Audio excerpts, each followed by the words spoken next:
Le Cercle RH, c'est aujourd'hui un grand entretien avec Thierry Orosco. Bonjour Thierry.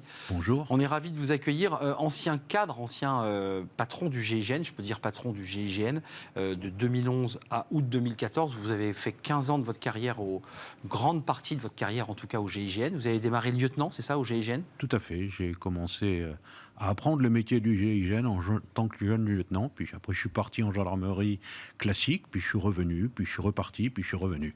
Je voudrais présenter ce livre, c'est intéressant parce qu'on a reçu un ancien cadre aussi du RAID qui est venu nous raconter sa vie, son parcours, et il n'est pas dans votre étape de reconversion puisqu'il vient d'en sortir, donc j'imagine qu'il réfléchit, lui, à la manière dont il va se reconvertir. GIGN RAID, édition Mareuil édition, Thierry Orosco et Jean-Michel Fauvert qui lui a dirigé le RAID, et rappelons-le, qui par ailleurs a été député, et qui a fait un mandat de député, un livre passionnant.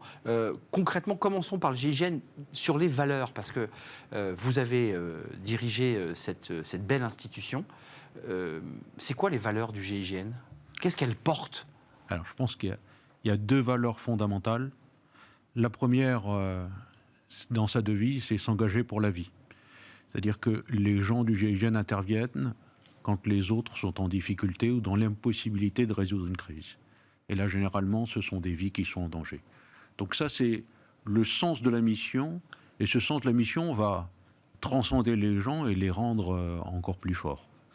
La deuxième chose, c'est le mot confiance. C'est un mot essentiel au GIGN, parce que c'est à partir de la confiance qu'on construit le collectif, à partir de la confiance qu'on va avancer, et surtout la confiance qu'on va irradier, et qui va faire que les gens qui font appel au GIGN sont un peu rassurés, parce qu'ils sont dans une position difficile, de voir des gens qui sont confiants et qui émanent de la confiance. Oui, et ayant fait du terrain, quand on voit arriver le GIGN, effectivement, même quand on est journaliste, on se dit bon, la situation n'est pas forcément sous contrôle, mais en tout cas, elle va être cadrée.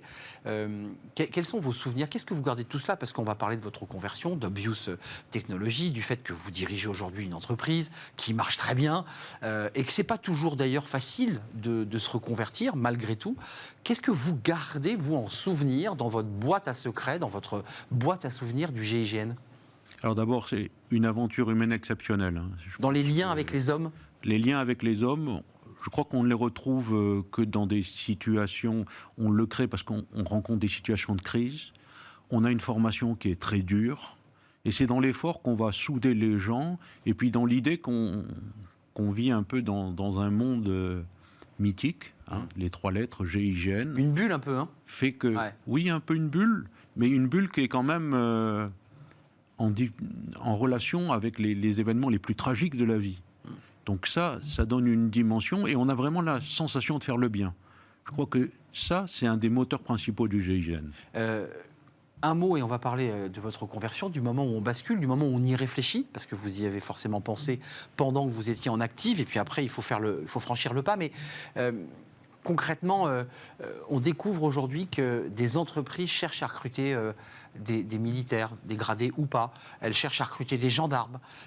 Pourquoi, selon vous? Vous avez la réponse. Pourquoi ce sont des personnes recherchées? Je pense d'abord que ce sont des gens qui sont attachés à des valeurs. La première des valeurs, je pense, qui est importante dans le monde du privé, c'est que les gens qui ont une formation militaire, comme l'ont les gendarmes, ce sont des gens qui ont le sens de la mission. C'est-à-dire que quand on s'engage dans quelque chose, on est sûr qu'on va aller au bout et on se consacre à la mission.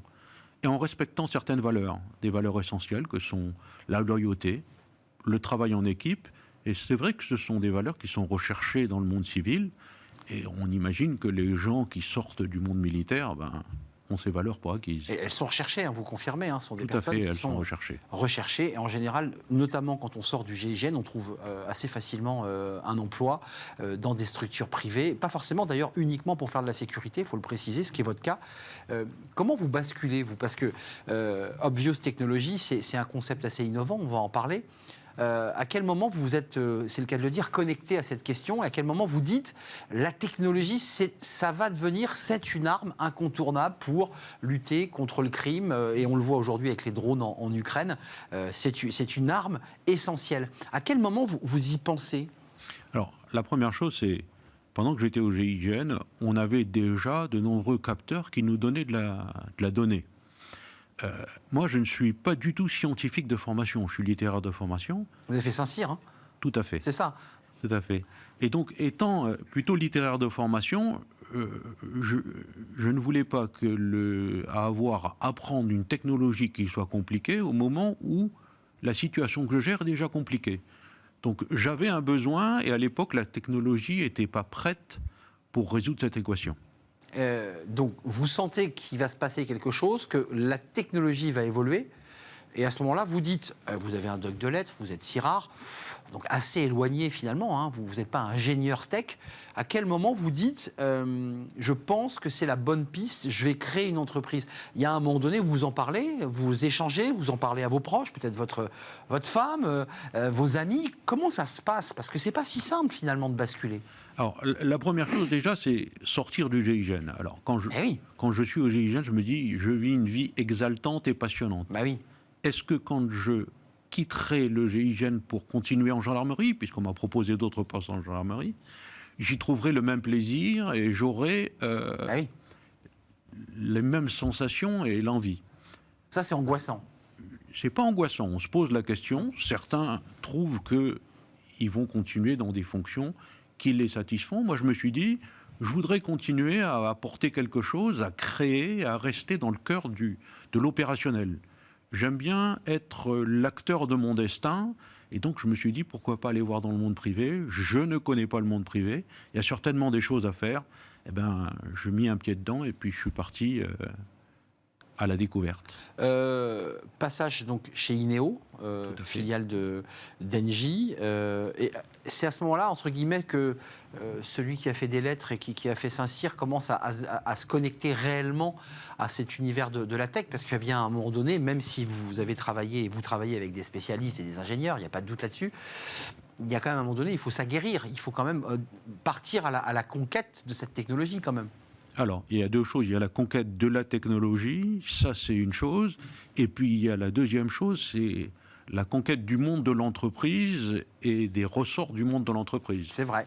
Quand on est au GIGN, on n'apprend pas à lire un bilan, on n'apprend pas à comprendre ce qu'est de la marge brute, de la marge nette. Autant de mots qui sont évidents pour un entrepreneur qui ne le sont pas pour quelqu'un qui vient du monde public. La deuxième chose, c'est que la technologie... Moi, je ne suis pas là pour aller au fond de la technologie, mais pour comprendre comment la technologie peut résoudre des besoins. Mais je repose ma question, Thierry. Il y a un moment donné où il faut soit être accompagné, soit avoir un mentor qui vous accompagne. On est guidé. C'est comme en haute montagne. On a parlé de montagne tout à l'heure. Parfois, on fait des sommets avec un guide. Heureusement. Et heureusement, qui vous accompagne là? Parce que c'est vrai qu'un bilan, un compte de résultats, des KPI, enfin, tout ça, c'est un jargon qui n'était pas dans votre jargon. Tout à fait. Là, j'ai eu la chance, la vie est faite de chance aussi. Oui, et de rencontres. C'est de rencontrer deux personnes qui sont mes associés avec lesquels nous avons fondé Obvious. Alors, il y en a un, il avait déjà une dizaine d'années d'expérience comme chef d'entreprise dans la sécurité électronique. Donc il connaissait parfaitement ce monde et la façon de gérer une entreprise. Le deuxième, lui, venait du monde du jeu vidéo. Le gaming. Du gaming. Et notre logiciel, OUDA, pour Observe, Orient, Decide and Act, s'inspire des fondamentaux du jeu vidéo et du smartphone. C'est-à-dire, oubliez la techno, jouez, servez-vous de votre outil technologique sans vous préoccuper d'un mode d'emploi, zéro formation. Et c'est là où cette rencontre a été magique, c'est-à-dire qu'on a su construire une vraie équipe. Ça aussi, c'est la force. On revient au GIGN. On revient au GIGN. La force, c'est de construire une équipe avec des gens qui apportent chacun leur brique, qui peuvent s'entendre et qui font fait que 1 plus 1 plus 1, ça fait plus que 3. Naoufal El Wali et Béranger Cabas, pour ne pas les citer, qui sont vos deux complices dans cette aventure. Je reviens à vous et à un parcours intérieur, parce que vous êtes dans l'action dans le GIGN, vous êtes dans un univers effectivement très protégé et au contact du danger. très éloignés en tout cas du monde de l'entreprise. À quel moment ça mature vraiment? À quel moment vous dites j'ai finalement l'âme de l'entrepreneur? Parce qu'il y a beaucoup de vos collègues du GIGN qui ne montent pas leur entreprise, qui continuent finalement à gérer la sécurité d'un grand groupe, qui restent dans leur domaine.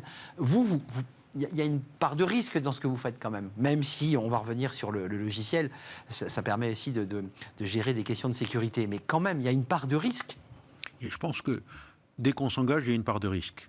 Clairement. Même celui qui part, qui quitte un univers qu'il connaît bien, par exemple l'univers de la gendarmerie, pour aller comme directeur sûreté d'un grand groupe, il y a une part de risque. Peut-être que ma part de risque est plus grande, parce qu'il y a plus de pans qui me sont inconnus.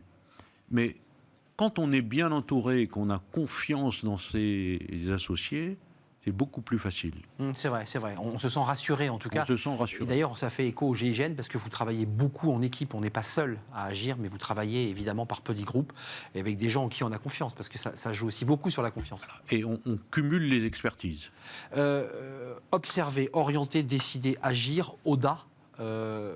Il sert à quoi? Parce qu'on on voit que la technologie aujourd'hui joue un rôle très important dans la lutte contre la criminalité pendant les conflits. On le voit aujourd'hui en Ukraine.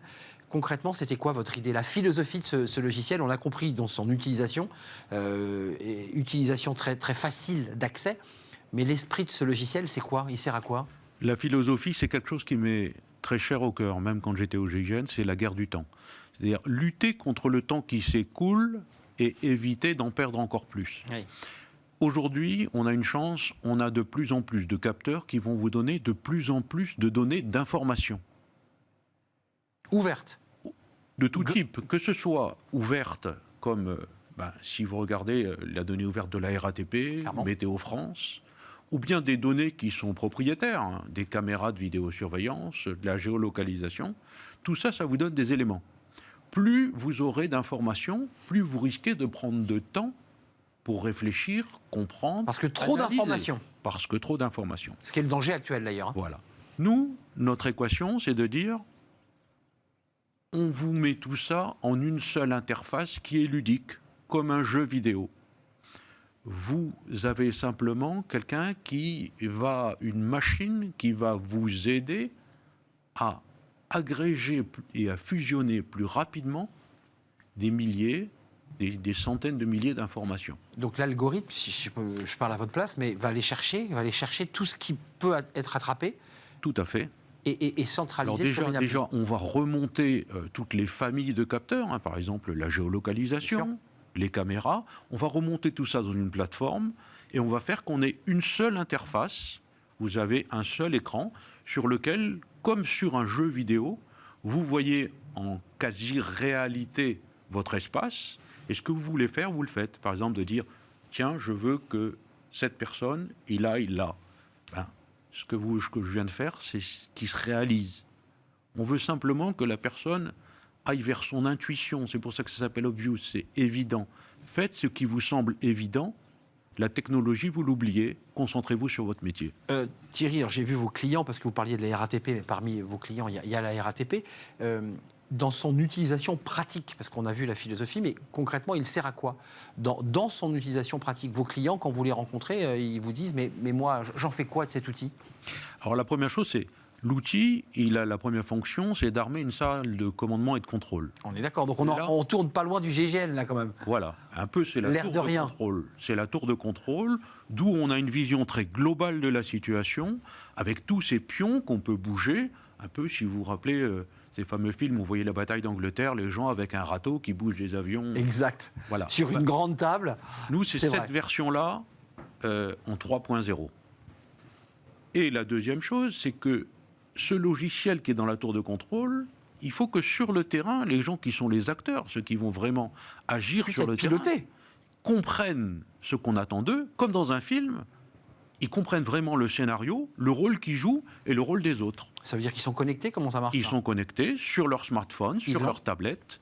On a fait le logiciel adapté sur le smartphone et adapté sur une tablette. Ça veut dire que des acteurs, je pense à la RATP, mais il y a d'autres enjeux évidemment, des grandes expos, j'ai vu qu'il y avait Dubaï en 2020, mais je pense à la RATP, ça veut dire que les acteurs qui sont dans les rames, qui sont sur le terrain, sont reliés à un central qui va pouvoir les guider. Pourquoi? Mener des actions de sécurité pour tous les agents de sécurité, par exemple? Alors, à la fois, on peut demander à quelqu'un de faire quelque chose, mais ce quelqu'un peut aussi remonter de l'information. Bien sûr. Il est là, il voit quelque chose, il prend une photo, il prend un film, il remonte, il déclenche un type d'alarme en disant là, il y a une agression, il y a un incendie. Ça arrive au PC central. Ça arrive au PC central, et au PC central, on le laisse lui s'occuper du problème, et on va immédiatement lui apporter de l'aide. L'aide, les gens qui arrivent comprennent ce qui se passe et arriveront plus rapidement, mieux préparés. Elle faisait comment avant la RATP? Parce qu'on voit quand même assez régulièrement des reportages où on voit les salles de contrôle avec une 50aine d'écrans. Je pense qu'ils sont des centres de contrôle sous les gares notamment. Comment elle faisait avant que Obvious arrive? Tout le monde jusqu'à présent a des salles de contrôle dans lesquelles on va localiser, oui. Et après, de manière assez compliquée, on va déplacer. Nous, notre sujet, c'était de dire, imaginez que vous ayez plusieurs cibles qui se déplacent, et vous-même, vous avez plusieurs pions à déplacer. Exact. Ça devient très compliqué. Donc il faut bien qu'on vous aide. Et c'est ce en quoi notre technologie va aider les gens à résoudre de l'incident le plus simple, envoyer une personne d'un point A à un point B, et aussi le cas que je vous ai dit, avec plusieurs cibles qui bougent dans un grand espace, et vous-même, vous devez faire bouger beaucoup de pions. Par exemple, sur tout Paris. Bien sûr, et ça c'est très intéressant parce qu'auparavant, je pense aux agents de la RATP, notamment agents de sécurité ou d'entretien d'ailleurs, ils avaient que leur téléphone portable avec des SMS qui passent une fois sur deux, on est d'accord, c'est comme ça que ça fonctionnait, hein? Alors aujourd'hui, hors RATP, pour les gens qui se servent de notre produit, on voit qu'ils peuvent savoir que, par exemple, au coin de l'immeuble, il y a leur collègue qui se trouve là. Donc aujourd'hui, ils deviennent plus conscients de l'environnement. Bien sûr. Et de la place qu'ils jouent dans le scénario global. Et ce, en temps réel. Vous, la projection commerciale, parce qu'on a bien compris que vous aviez quitté le GIGN, on est d'accord que vous allez pas revenir au GIGN, vous ne regrettez pas le GIGN, vous avez des petits moments comme ça de nostalgie, on va retrouver ces anciens collègues. J'imagine que vous faites ça, vous allez retrouver les anciens pour parler du bon temps. Tout à fait. On retourne au GIGN parce qu'il y a une fraternité d'armes, oui, et je retourne de temps en temps au GIGN, je retrouve les jeunes qui continuent à porter le flambeau et le portent plus. La relève, comme on dit. Mais vous savez, quand on est au GIGN, on sait qu'à un moment, on doit en partir. Une fois qu'on a tourné la page, on a des beaux souvenirs, mais on ne retourne pas en arrière. On peut avancer dans le futur, mais on ne peut pas retourner en arrière. Donc, avant de nous quitter, vous êtes satisfait et heureux du choix que vous avez fait, ce choix de vie, parce que vous l'avez dit tout à l'heure, quand on va basculer et quitter le GIGN, on a le pincement au cœur, on a la nostalgie, et on n'est pas sûr de faire le bon choix. Est-ce que vous dites, oui, j'ai fait le bon choix? Certainement.